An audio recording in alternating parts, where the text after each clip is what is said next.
In summary, a short Dvar Torah for Parashat Matot-Masei. Now, at the end of Sefer Bemidbar, nothing seems more logical than ending it with concluding remarks.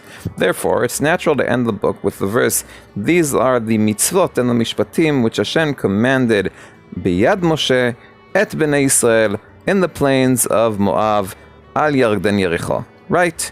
Apparently. After all, Sefer Vayikra chose to end in a very similar way. These are the mitzvot which Hashem commanded et Moshe el bnei Israel in Har Sinai. Most commentators seem to agree that this is a natural summary for Sefer Bemidbar. Otherwise, why have commentators like Rashi, Ramban, and Rabbi Joseph Bechor Shor completely ignored this summarizing verse? Nevertheless, the verse raises several questions, such as, what's the difference between commanding et Moshe el bnei Israel and biyad Moshe el bnei Israel? Why does the summary of Vayikra only mention commandments, while the summary of Bemidbar include both mitzvot and mishpatim? What's the difference between mitzvot and mishpatim? The question I chose to start with was more basic. When the Torah declares these are the mitzvot and the mishpatim in Arvot Moab by Yarden Jericho, which mitzvot and mishpatim is it referring to? In other words, what does these mean? At first glance, without distinguishing between a mitzvah and a mishpat, the answer to this question should be simple. All we need to do to determine which commandments were given to Bnei Israel on Arvot Moab is check when they arrived to Arvot Moab and start counting the commandments they received. How hard can it be? In practice, however, even if this is the correct method, it's a bit more complex than that. Should we include commandments given only to Moshe, like take Yoshua, or only commandments intended for the entire people, El Bnei Israel? What about one-time off commandments, like taking the leaders and punishing them for sinning with the Midianites, or recounting all the congregation? Another possibility is to include commandments whose giving in the plains of Moab is emphasized. A brief explanation.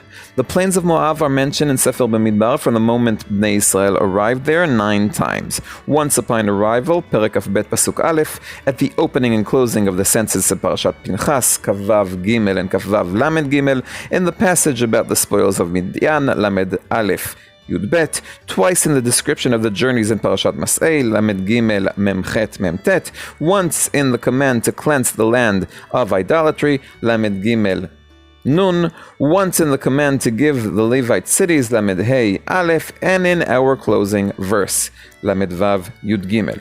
If we filter out the verses that are clearly not commandments, we're left with the census of the Israelites, the eradication of idolatry, and the Levite cities. Are these the commandments?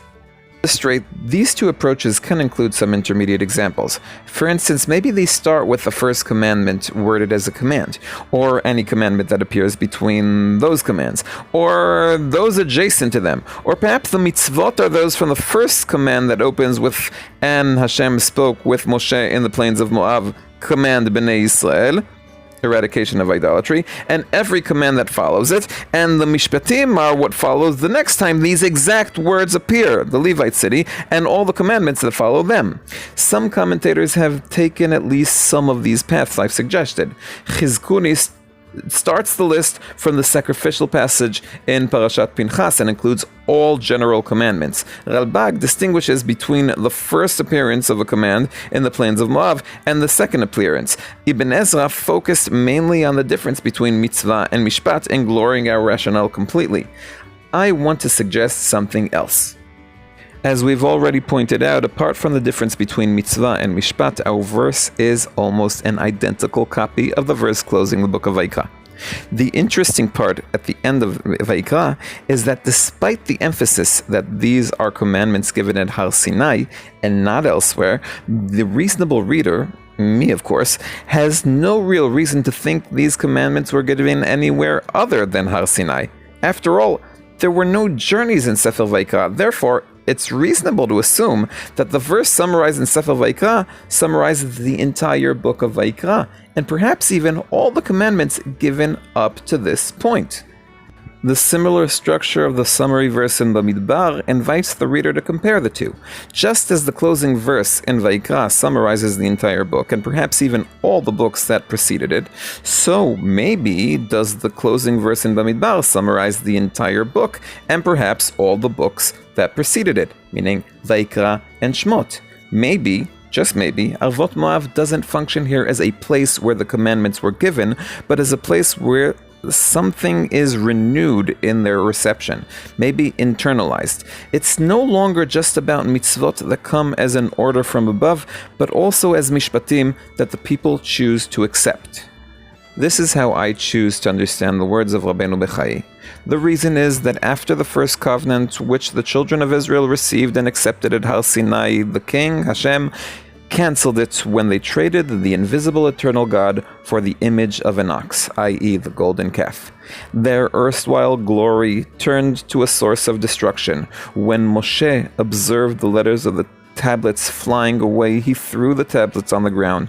Now, however, when the second covenant was made with the next generation in the wilderness of Moab, this covenant between Hashem and the people was permanent.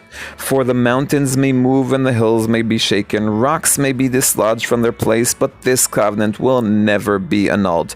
The strong bond of love between God and his people will not be torn asunder. Keeping all this in mind, the Torah wrote, as it concludes the words, "These are the words of the covenant which Hashem commanded Moshe, to conclude with the Jewish people in the land of Moab, in addition to the covenant he made with them at Chorev."